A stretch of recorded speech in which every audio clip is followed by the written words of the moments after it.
less than 16 hours away from ringing in the new year, and today is National Champagne Day. This morning is joining us right now is Rebecca Waldron, an executive chef at Busch's Fresh Food Market.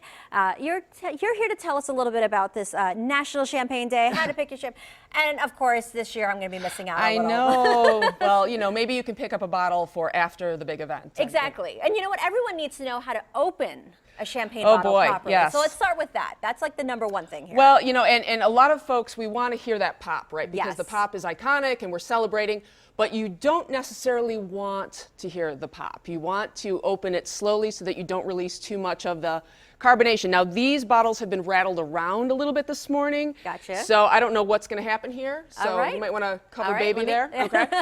So what you're going to want to do is cover the, you want to cover the top. So I've peeled back the foil in the cage there. That's the metal part. Gotcha. And I'm going to turn gently and hopefully release my champagne without too much incident. Okay, that wasn't horrible. That wasn't good. horrible. So that's the proper way to do it. Exactly. Though. Not like no. Everyone, do that with your sparkling cider. Don't waste your champagne doing that. So. All right, so tell me a little bit about when we're talking about picking champagnes tonight, and of course pairing it with foods, what should we look for? Well, it depends on your taste, of course. However, a lot of the better champagnes they're going to be made in France. To be called champagne, it has to be made in a specific region of France that's east of Paris, and so that's why we have champagne and sparkling wine.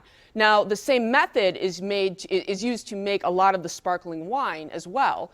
But it's that champagne designation that makes champagne different from other sparkling wines and the method that's used to produce it. Gotcha. Okay. And so I see you have strawberries on the table there. I do. Is that like, I mean, that's the typical combination there. Well, it is. Anything that fruit is wonderful with champagne. Actually, champagne is an extremely food-friendly drink. Really? Yeah, I mean, you wouldn't want to serve it with like beef or anything that's terribly heavy, but it's great with fruit, it's great with seafood, smoked salmon, light appetizers, anything like that. Champagne is wonderful. And so anything that, all your party food, you know, not Cheetos, obviously, but, you know, any of the nicer party foods that you're going to have, appetizers, anything with a rich sauce, it's going to cut through that acidity really, really well.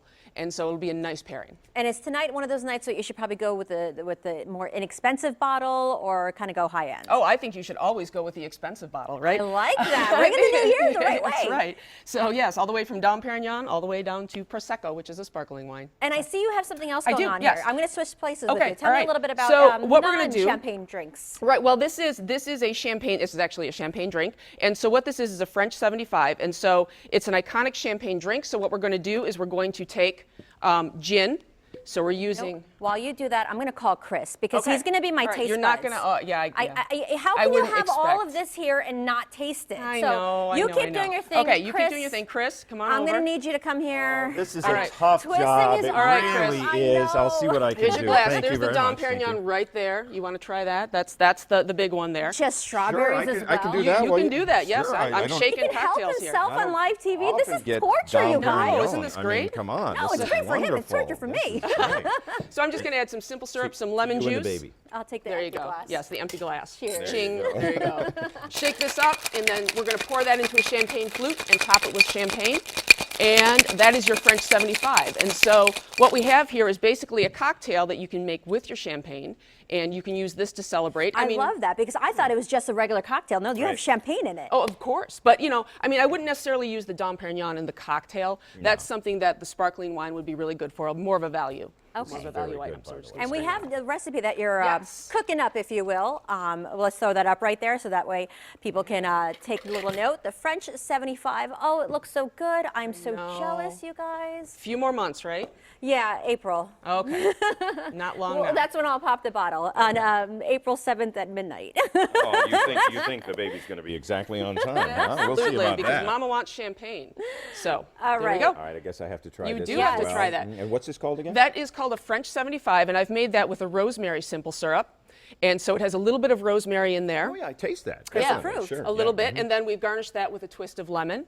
And so that's, again, it's just another idea that you can use for New Year's Eve or any time when you want to make a champagne cocktail, when you want to make something that's kind of elegant and nice. Thank you awesome. so much, Rebecca. And thank thank you, you. Chris, Thanks, for Rebecca. Oh, taking on this. yes. task. Glad I could help you. Rough job. And you know what? While he's sipping on that, we have some more news. Before we ring in the new year, we want to take a look back at the people and the events that went viral in 2016. Jeremy Roth has a review of some of the most shared stories of the year.